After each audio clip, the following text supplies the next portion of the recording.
Why does your scanner show the P1600 engine code? What does it mean? P1600 is a diagnostic trouble code for ECM battery malfunction.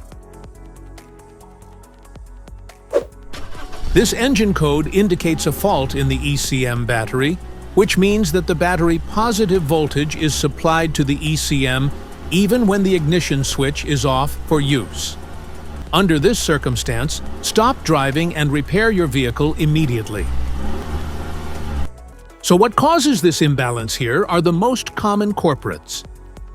This error could be caused by these possible faults in your car. Internal ECU malfunction, wiring issues, battery issues. Each DTC code corresponds to a specific issue in your vehicle.